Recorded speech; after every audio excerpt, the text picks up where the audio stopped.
All right, y'all. My camera stand is broken. My gimbal is not working. But, whoo, last night, just God directly, I'm talking about the influence directly over my life, made everything so clear. So real. Let me tell you.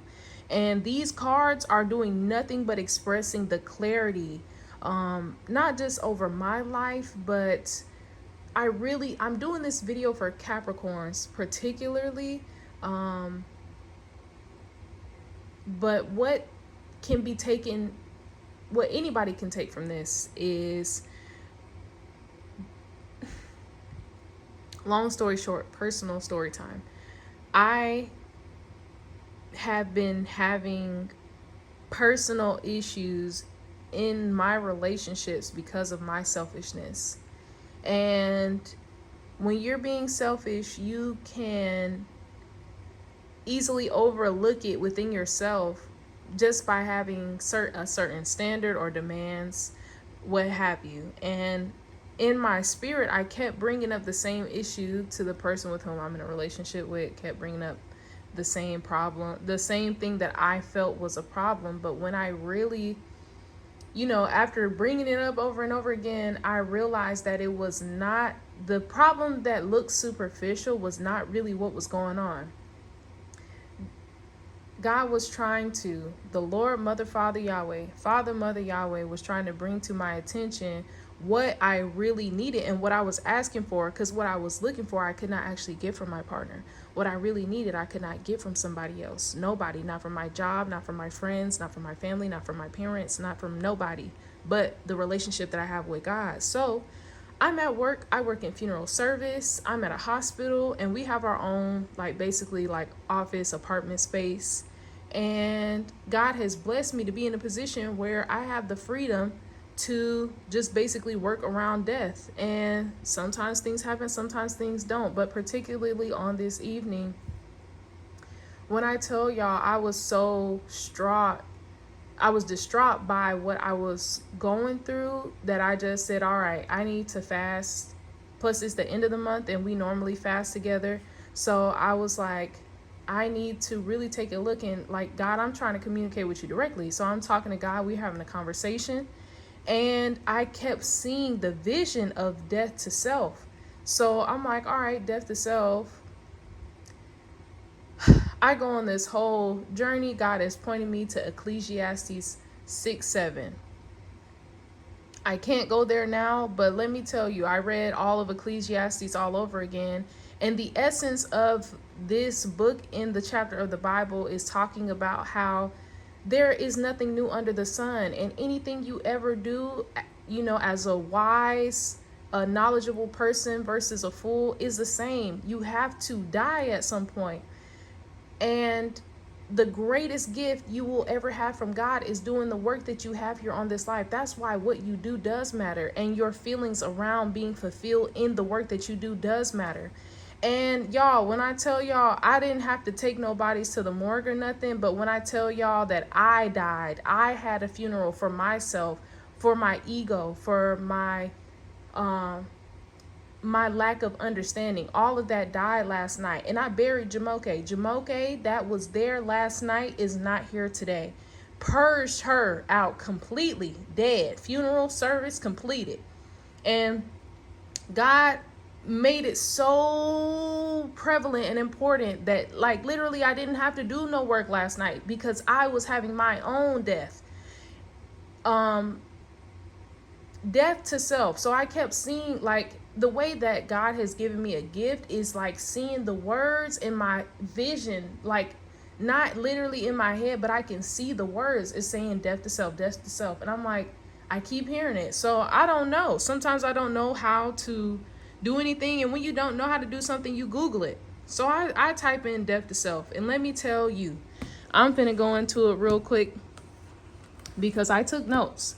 So basically, what it says is dying to yourself means to forego the selfish, physical, and egotistical desires of this world and wholeheartedly seek the kingdom in God. I read this. I found this article online, and I'll be sure to drop it in this video. But this was it was so deep. Dying to yourself means to forego the selfish, physical, and egotistical desires of this world and wholeheartedly seeking the kingdom of God.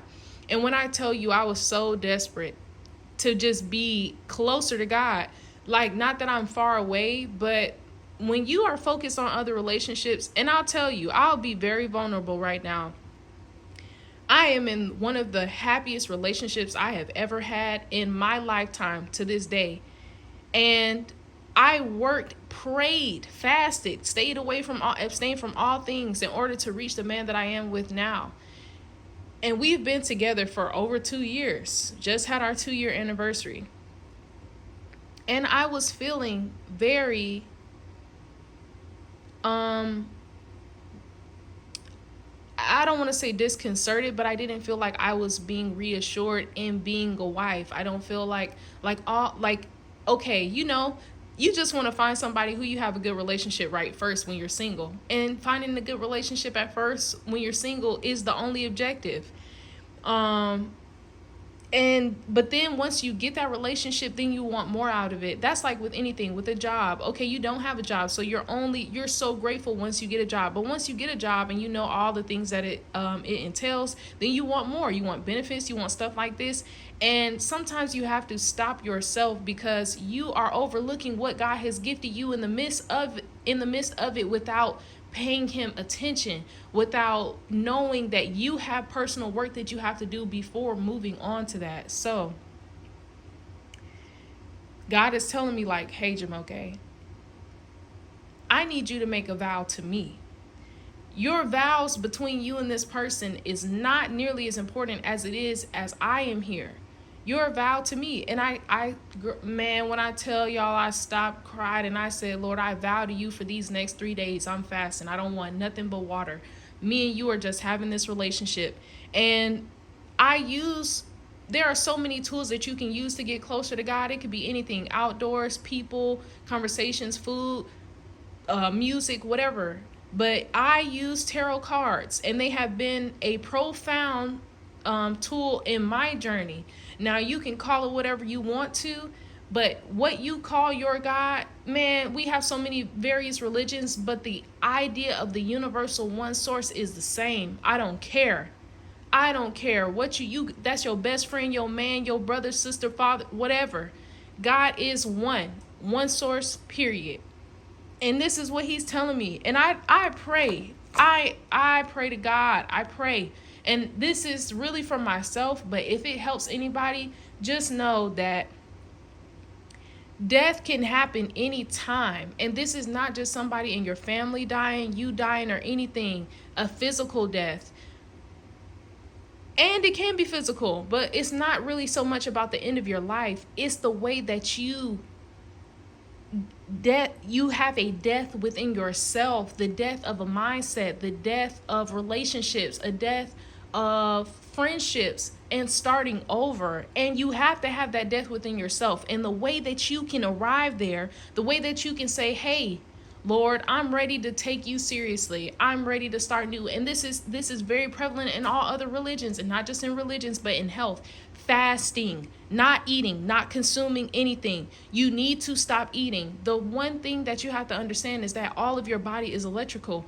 All of your body is like a vehicle. And the same way you got to change your brakes, tires, oil, everything, you have to give it a break. You have to stop. If you're burning all these miles, you keep running, you driving, and you need gas, like, you're going to eat up your vehicle. But you have to take it a break sometimes. So I did this by vowing to God a 3-day fast. And sometimes it's hard. Like, when you don't have a purpose or an intention around fasting, it's very difficult. It's very difficult. If you don't have any intention, you're going to be hungry. But when I tell y'all I wasn't eating and God was feeding me direct, fresh manna from heaven, let me tell you, he was feeding me food for thought that I felt really genuinely fed, y'all. Like, I was like, oh, this is a first. Direct. And I have had other, you know what I'm saying, moments where it was just so deep. I was like, oh yeah, this is it. I found the same way in my purpose, passion, all that stuff. Anyway, you have to seek God's kingdom first. And in order to do that, to arrive at a spiritual place, you have to stop with the food. Food can be like, being gluttonous is a sin, and it's really just like, you don't really appreciate food. You're just doing it for some type of issue that you are not solving within yourself. When you can't stop doing something, that's with anything. Sex, talking, relationships, you got to have somebody to always be with. All of these things are really just your body trying to get you to know what you need to stop doing. For real. Complaining. For me, it was complaining. Like, I was being selfish, self-centered. I'm overlooking everything that this man, this physical man that God has sent to me, is doing for me, because I want to be a wife that I'm not ready to be yet, because I don't see it. Anyways, from this article, it says, for whoever wishes to save his life will lose it. For whoever wishes to save his life will lose it, but whoever loses his life for my sake will find it. Matthew 16:25. Let me tell y'all, it is so deep. It is just so deep, because it's like, like being, the more you get lost, the more you find yourself. And for me, in this example, as someone who is a working apprentice to funeral directing and embalming and all this stuff, working in death, knowing the value of life is so much stronger, because I really have taken the time to get personal with death. And death is one of the most beautiful, loving experiences. And truly, if you know God, you shall never die. You never perish when you know the Lord. So like, you got to understand there is a higher transitional phase that death, we have to accept more. This is just so evolutionary when I tell y'all. And also, it's so ironic for me, because I work in funeral service, and not that I've never had a burial for myself or a death for myself like I did last night, but what I have always done is, I have always been accustomed to fasting. I've always been comfortable with not eating for some days. Sometimes it's different though when your relationship, especially as a woman, and you need to feed your man and you want to make sure he's fed. But don't let him take you down in your journey, because you know what is good for you. You have to bring him up and let him know, like, hey, we have to fast, babe. We have to take care of ourselves. We have to purge some of that within ourselves, especially all of the toxins, the chemicals, the resting bile sitting inside of your organs. And let me tell you, if you fast for just 12 hours, 12 to 18 hours, I promise you, you're going to poop. You're going to release something, and let it go on for more than that. 3 days, you're going to be cleansed. You're going to be free of a lot of things. You're also going to give your body an opportunity to get rid of cells that need to die, like cancer cells, negative cells, things that are messing up your bacterial gut, the yeast that your body is feeding off of from all the sugar. When you can't control your cravings, when you're getting close to your period, fasting is very, very prevalent in renewing yourself. It's death to your habits. It's death to a mindset. Let me keep going. So it also says Jesus describe the process of dying to self or denying oneself. And it says, John 12:24, unless a grain of wheat falls into the earth and dies, it remains alone. But if it dies, it bears much fruit. And this was so impactful for me, because we are all seeds of God. We are all seeds of the Lord. And when God is telling you that, in order, like, you, it's hard to believe, because you're a seed and you're just like, hey, I've been blessed to be a seed, I'm gonna be a seed. But when God is telling you, I have something inside you that you have to give birth to, and in order for you to birth that, you have to kill this. You have to kill the phase of being a seed. If you are a tree, you can't be a sapling forever. You have to grow. You have to shed the skin of a seed. You can't keep being a seed and be a tree. It ain't possible, man. I'm telling you, this is so deep. Lastly, okay, I'm gonna keep going. It says, God treasures your divinely created self. And it continued to elaborate on how, God does not want to incinerate or destroy any part of you that is genuinely your authentic self. What your flesh is, what the worldly things are. And when I say worldly, I'm talking about social media, seeing what other people are doing, being being in the world trying to obtain just material stuff, and that includes sex, owning a home, owning vehicles, all these physical things. It is so much harder to achieve them when you're focused on just when all of your focus is just in your root chakra. That is the area that manifests or materializes that. And when I say that, I'm saying that you're only thinking from that place first before consulting with God and your purpose. You can't even really look. You got to understand that the people who have been blessed with all of those things God gifted to, God gave them all the access. God said, hey, you can have all the material things. You can have all the cars, all the money, all that stuff. But 99.9% of the time, the people who have access to all of those things never are able to enjoy them. And this is in Ecclesiastes. I can't say what, but I'm telling you, he's saying like God gives them all of that stuff, but they never get to enjoy it. Even further, God puts them in a position where they are able to gather up all of those resources. But who does he give them to? He gives them to the one that pleases the Lord.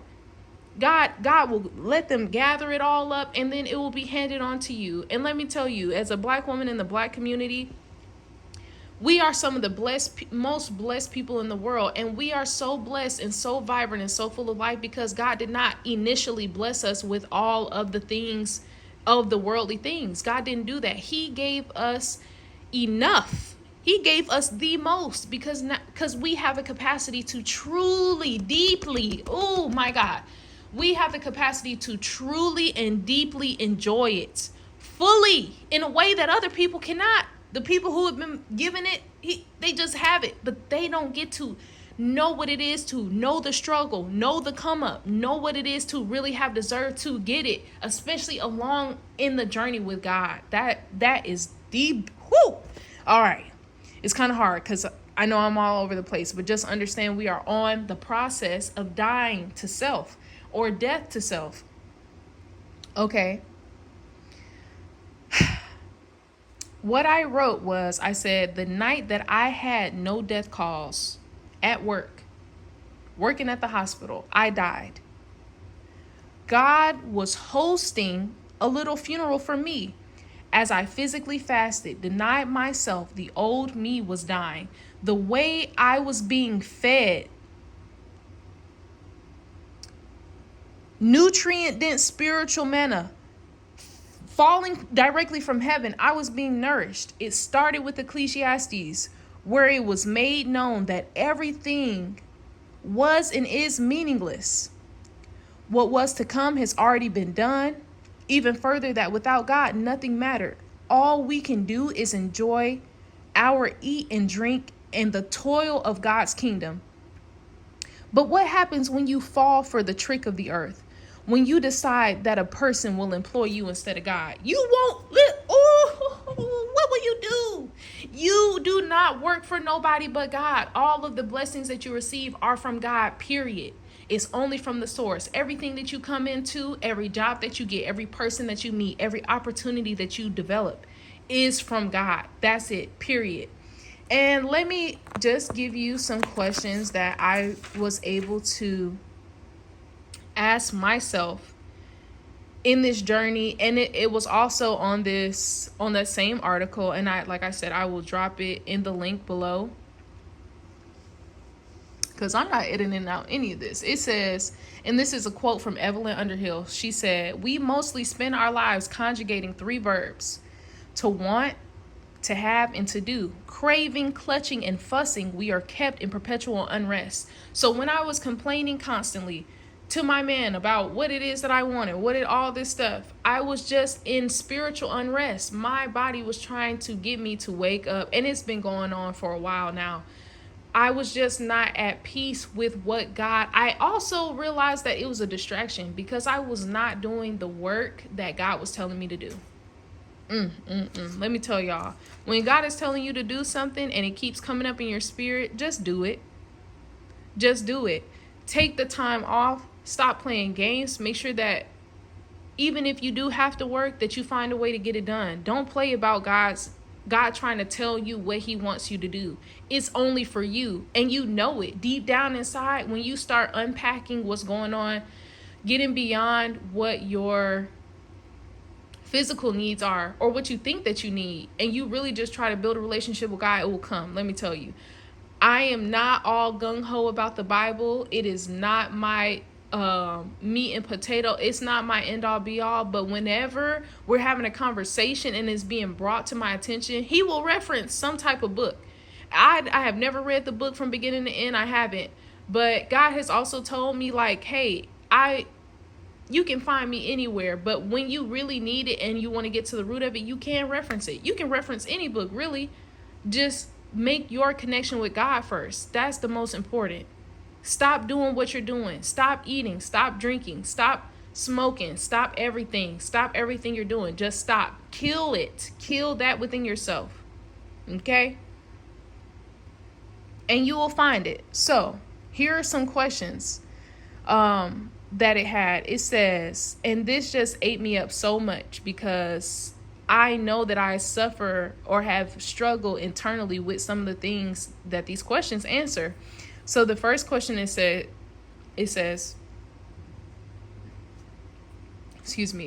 could I honor others above myself? That's Romans 12:10. Can I honor others above myself?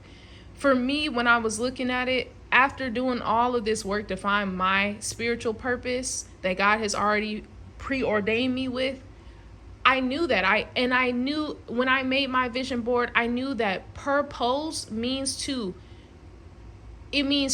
take the form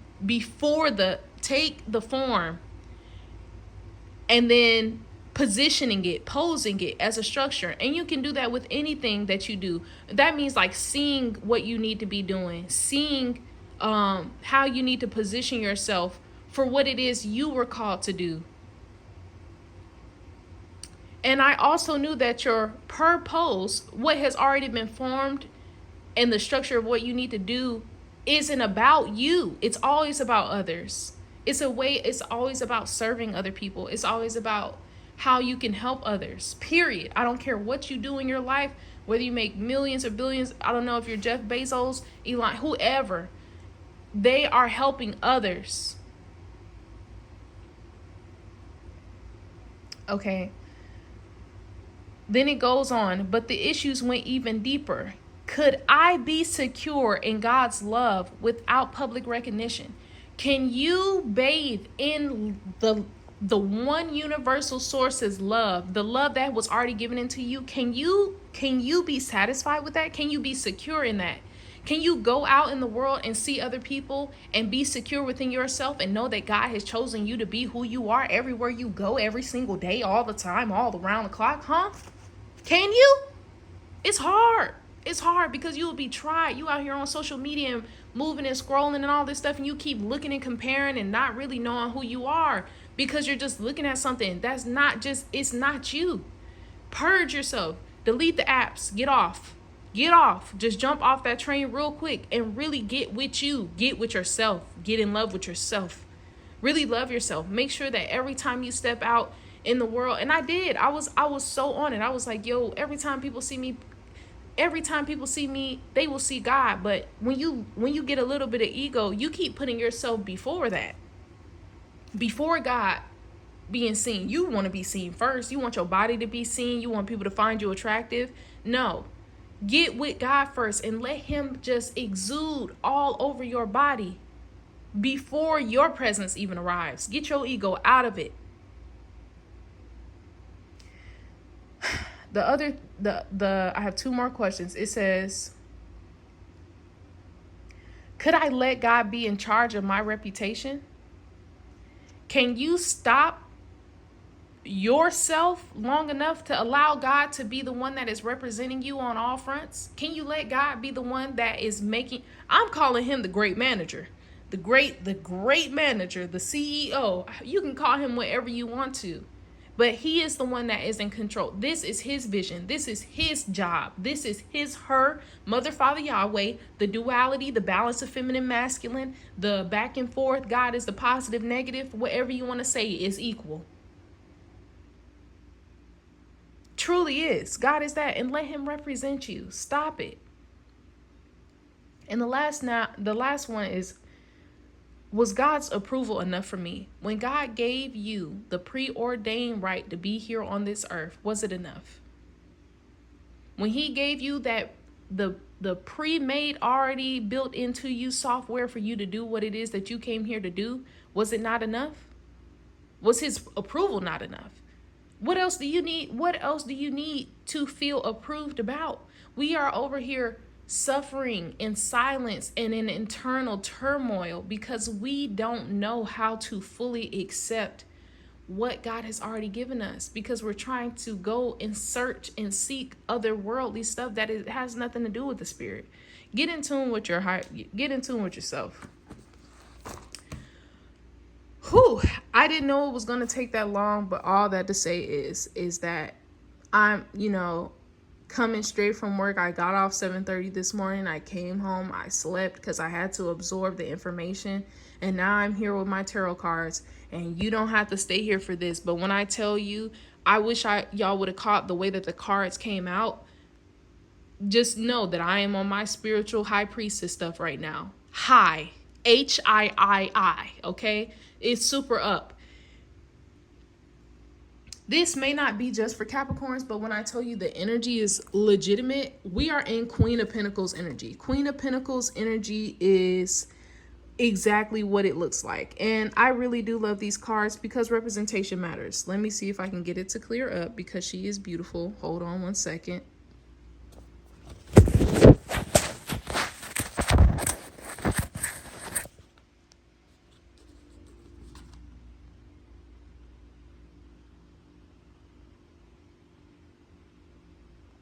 Why does it not get nicer? My bad, y'all. It's the sun. Here we go.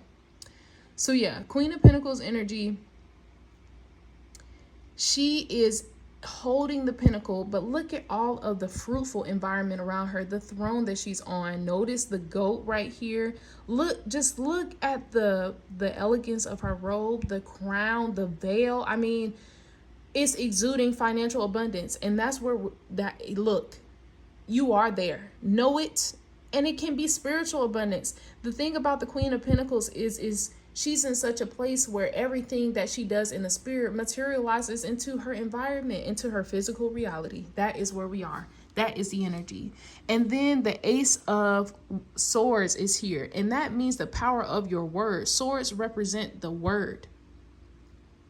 Okay, and your ability to wield it. And when I tell you that it's so high and mighty, these three, I was just like, oh, the spirit is on one. And I was like, I need to go pick up make sure I record this. But yeah, so the Queen of Pentacles coupled with the Ace of Swords means that you are having a genuine, it's divine information coming right now. It's so spiritually on point. It's tangible. And also, with that being said, I know for a fact, 100% Capricorns, you've had some type of raise. You've been gifted some money. You've ran into a windfall. You've won something, like numbers lined up for you and you hit the lottery. Something happened. Something big happened. And let me tell you, when that's happened to me, that's my business. But when I tell you I know that's happened on the spiritual plane, it's really happened. Then we have the Nine of Pentacles. And Nine of Pentacles is very similar energy, but this is more about reaping, just reaping all of these spiritual benefits and manifesting it materially on your own. It's like being very content with yourself, okay? Then we have the World, so it's just feeling like a new world. I'm gonna just leave it at that. Then the Page of Cups means that you're gonna have a lot of emotional offers. People in the past are trying to reach out to you. New people are reaching out to you. But let me tell you, if you are in a very happy and loving relationship, mind your business. Let people come to you emotionally in friendships, with your family and things of that nature, and focus on them. Because people are always going to reach out to you. And don't keep thinking that like, oh, it can get better. I'm settling this and that. Like, make sure you just are looking. Don't even look. Get with God. Stop looking, because as soon as I stopped looking and I made God my number one man, when I made him my boyfriend, we was straight. When I made him my biggest confidant, he ushered in everything. When I stopped trying to choose my man, he did it. He did it, and it's even better than I had imagined. Let me tell you. Now, Knight of Pentacles. This means that you are going, like I said, these two kind of go together. You're going to have people bringing you cups of love. They're going to bring you financial offers. They're going to come with their heart. They're going to come steady. They're going to come ready to rock, okay? And they're going to be like, here, I have something to give you, okay? And that's nice. But we want discernment. We want to make sure that these people bringing you things, you're making, like, it's like being selective about people who you let in your house. And just because you let somebody in your house, you don't let them in every room in your house. So you just got to make sure that you have the discernment. Then the High Priestess card came out. This is where we are. Okay, we got Queen of Pentacles and High Priestess energy. That means that the veil is, everything is uncovered. We're coming with straight truth. We're also, it's really, this is the card that I identify the most with, the High Priestess energy. That is where I came up with Eternal High Priestess. And her energy is being able to see beyond the physical veil. She has access. She has a relationship with the divine that is making sure that there's nothing that can be hidden from her, period. Her, him, however, high priest, high priestess energy, you cannot play games with somebody like this. They are favored, they are loved, cherished, valued, and there is nothing that you can do, and there's nothing that they can even do to themselves that will keep them from the truth. Let me tell you. Then the 10 of Cups came out. This means that your intuition, everything that you're doing right now, this is the best reading I've ever had, for real. I have done so many, but when I tell you it's just looking so good, that's because, let me tell y'all, death to self is going to bring you this. When you kill yourself off, you're going to be able to have, when you kill off all that ego, when you kill off all that drama, all the wonderful, beautiful things that you see people posting on social media, some of it's real, some of it's not. But I'm telling you, the ones that are genuine, they thrive like this. And when they're showing it to you, they're showing it for God. That they don't even have to show it. So don't think that everything you see on there is just, because I'm telling you, the things that are truly treasured are in treasure chest. Like they are hidden somewhere. They maybe are not even accessible. Let me tell you. But it just felt so good. Everything was moving so right. And this is for Queen of Cups. I'm going to give it male and female energy, because just being in tune with your own emotions and that feeling of self-love, the feeling of you pouring into yourself, having access to all the water which is nourishing your body, the water that God is pouring over your spirit. And you also might just really enjoy bathing, taking long baths, taking extra long showers. You be in there for 30 minutes. You don't even be scrubbing. You just be sitting on the floor with your knees balled up against your chest, and you just be having the water on you. You might be one of those people, and I know I am. All right, then the overall energy here, I had the 5 of Pentacles in reverse, and I was like, that's very interesting, because to me, when 5 of Pentacles is this way upright, it means that you are blocking access to your vault. I got that from Queen Amun-Ra. Your vault is not just, it's not just the access to physical things, because you see that they're outside in the snow. And the snow is frozen water. So it means like your emotions are locked up. There's in this crippled man, and you out here, no socks, no nothing. You're bare to the frostbite. They look poor. And he looking all like, oh, what did I do? Nah, baby, you know exactly what happened. And when you have people like that with you, you won't have access to the inside. When you have people who are just attached to you, they're not adding anything to your life. You letting them ride your coattails, ride the wave with you just because you want to have somebody with you. They're blocking your blessings. I've had, and this specifically, this energy is for somebody who I know very closely, and they keep allowing people who with abusive attitudes, abusive behavior, abusing their children, abusing them, allowing them to just keep going with them. You won't ever get in here, and your emotions are frozen, because you don't even really know what real love is, because you don't have it for yourself, and you don't have it with the Lord, period. Now, though, for this reading, it was in reverse, and that means that the snow has thawed, the access to the emotions are available in the relationship, and also that vault vault, that the things that are all good that are meant for you in this lifetime are accessible. And when I had that, I just asked God to clarify that energy, and look what came out. The 10 of Pentacles. Boy, you can't tell me I'm not on spiritual fire. I'm posting this. I don't care. The 10 of Pentacles is so beautiful. You got the 10 of Pentacles and the 10 of Cups in one reading. That means that it's on.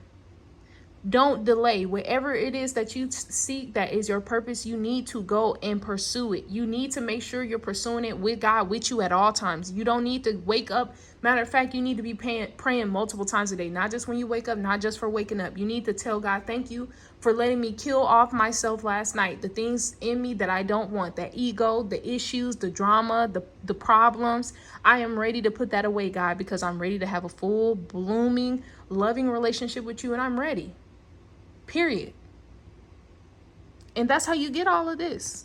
That's how you get all of this. And on top of that, when I turned over the top of the deck, we had the 4 of Cups. And that really means that you are with your person, someone who's here to offer you all of the love that you know, it's just as beautiful as it looks. I love the representation. I love how, cups represent water, right? But these don't have water in it. It has full bloom, blossoming, loving white lilies. And I also love that these look like they look like children, like they look very youthful. So I just feel like the love that you have with the person that you are moving through these motions with, who you're having maybe strifes with at times, you guys just need to really explore the depth of the relationship that you have with God first. And that is very primary. You think it's a joke, you think that it's funny, you think that, okay, when the love is dying down, or if they're looking like they have interest in other people, or you're having interest in other people, it's not that. It's your body's way of crying out for you to build a relationship closer to God. And that's with anything. Whenever you are feeling distracted, you feeling taken off guard, you feel like you're being tested, the devil is not the problem. The devil is really a helper. And Lucifer is, an angel of light. And look, y'all be hating on the devil, but the devil is the illuminator. It is the light. You say the Illuminati, but it is the light that is being shown, so that you really truly know what the light is. Not the light that he's shining, but that the darkness is the light that God has enshrouded you in. So whenever things just be looking too good to be true, and it is, and it's a game, and people are trying to play with you, get back to base with God, because he's going to clarify all of that. All of the things that you think are actually the devil testing you. It's not the devil. It's God trying to awaken you to your own misunderstandings within yourself. Whew, that's all I have to give. But just go ahead and take your time to really embrace the positivity of this reading. It's so golden. It has beautiful hues. And I pray that in your journey to better understanding yourself, you can fully reduce the part that you're calling you yourself, and just get in tune with the God in you. Amen.